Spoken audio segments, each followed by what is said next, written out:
মানসিক শান্তি খুঁজছেন তাহলে আমার সাথে থাকুন, ভিডিওটা দেখেন, ভালো লাগবে। বেশি করে গাছ লাগাবেন, মানুষের পিছিয়ে না লাগে বেশি করে গাছ লাগাবেন, শান্তি পাবেন। তো এগুলা কি বলতে পারেন, এগুলো হচ্ছে ভেন্ডির চারা। আমি নিজ হাতে বুনেছিলাম। তো চারাগুলি উঠিয়ে আমি এখন বিভিন্ন জায়গায় লাগিয়ে দিব। সম্পূর্ণ ভিডিওটা কন্টিনিউ করবেন আর আমি কিছু কথা বলবো। একটা জিনিস খেয়াল করবেন, আপনি যতটা ভালো হবেন মানুষ ততটাই আপনার খারাপ দিকটা নিয়ে কথা বলার চেষ্টা করবে। আপনার যদি 1000টা গুণ থাকে, আপনার একটা দোষ থাকলে সেটাই খোঁজার চেষ্টা করবে। আর যদি আপনি খারাপ মানুষ হন, আপনার যদি 1000টা 2000টা 5000টাও যদি আপনার দোষ থাকে, আপনার একটা গুণ বের করেই সে ভালো হওয়ার চেষ্টা করবে। এখন কথা কি জানেন, একটা মানুষ কিন্তু ফেরেশতা হয় না, তার দোষ গুণ মিলেই কিন্তু একজন মানুষ হয়। তো একটা মানুষের যদি 10টা গুণ থাকে আর 3টা দোষ থাকে, সে মানুষটাকে আমরা ধরে নিই সে ভালো মানুষ। আর যার মধ্যে 10টার মধ্যে 9টাই হচ্ছে আপনার দোষ আর একটা হচ্ছে ভালো গুণ হয়তোবা, তাহলে কি আমরা তাকে ধরে নেব সে খারাপ মানুষ? আর জানেন তো, খারাপ মানুষ কিন্তু খুবই বুদ্ধিমতী হয়, খুবই বুদ্ধিমান হয়, খুবই চালাক হয়। আর বেশি করে সে খারাপ এই কারণে করে কারণ সে খারাপ এটা ঢাকতেও জানে। আর যারা ভালো মানুষ হয় এরা কিন্তু খুব বেশি একটা চালাক হয় না, এরা জ্ঞানী হয়, এদের অনেক যোগ্যতা থাকে, এরা বুদ্ধিমান হয়, বুদ্ধিমতী হয়, বাট সেটা পজিটিভ দিক দিয়ে। এদের বুদ্ধিমত্তা কারো ক্ষতি করে না। আর এই ভালো মানুষগুলো প্রথমে মানুষের চালাকি খারাপিটা বুঝতে পারে না, ধরতে পারে না, যার কারণে বিপদে পড়ে। তো একটা সময় তাদের চালাকি খারাপি ধরতে পারলেও তাদের সাথে কোনো খারাপি করে না। কিন্তু খারাপি না করলেও তারা বুঝতে পারে তাদের সাথে যে মানুষ চালাকি করছে, খারাপি করছে, একটা সময় তারা বুঝতে পারে। আর এই বুঝতে পারার মানে এই নয় যে সেও খারাপ সেও চালাক, আসলে চালাক না, তার সাথে চালাকি হয়েছে, তার সাথে খারাপি হয়েছে, সে এতদিনে সেটা বুঝতে পেরেছে। তার মানে এই নয় যে সে এখন চালাক হয়ে গিয়েছে বা সে চালাকি করে, সে মানুষের খারাপি করে, এটা কিন্তু ভুল ধারণা। সে চালাকি বুঝতে পারে, বাট কারোর সাথে চালাকি করে না, কারোর সাথে খারাপিও করে না।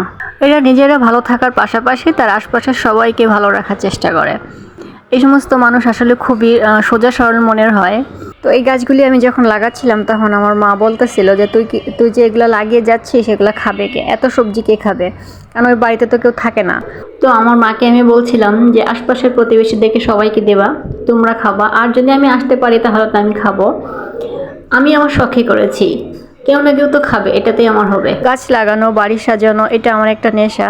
তো যাই হোক, অনেকগুলো কথা বলে ফেললাম। আর এখন যেটা দেখছেন এটা হচ্ছে একটা সবজি ক্ষেত, ছোটোখাটো, আমি নিজে হাতে করেছি। আমি যে কিছুদিন আগে গ্রামে গিয়েছিলাম তখন আমি নিজে হাতে করে এসেছিলাম। আমার আসলে করতে ভালো লাগে, কেউ খাক বা না খাক, আমি খাই বা না খাই, থাকি বা না থাকি, সেটা বড় কথা না। আমি নিজে হাতে আমার এগুলি করতে ভীষণ ভালো লাগে।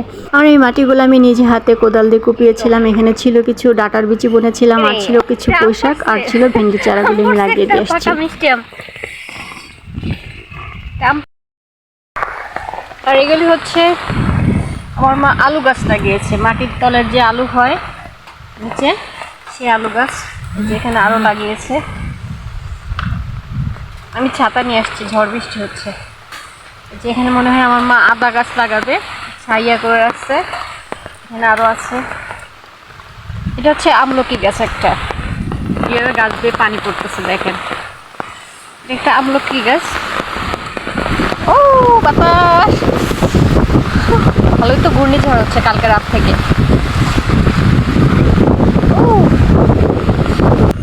আর এই পেয়ারা গাছটা হচ্ছে 12 মাসি পেয়ারা, গত বছর লাগিয়ে গিয়েছিলাম, এবার এসে একটু যত্ন করলাম। এটা হচ্ছে কাঠগোলাপ ফুল গাছ, একটু সুন্দর করে কায়দা করে দিলাম। মেহেন্দি গাছ। তো কেমন লাগলো ভিডিওটা অবশ্যই কমেন্ট করে জানাবেন। আপনারা নিজেরও বেশি বেশি করে গাছপালা লাগাবেন, মানুষের পিছিয়ে কম লাগবেন, মানুষকে বিরক্ত কম করবেন, নিজের জিনিস নিয়ে ভালো থাকার চেষ্টা করবেন, দেখবেন অনেক মানসিক শান্তি পাবেন। হাজারো দুঃখ কষ্টের মধ্যেও দেখবেন আপনি অনেক ভালো আছেন। ধন্যবাদ, আসসালামু আলাইকুম।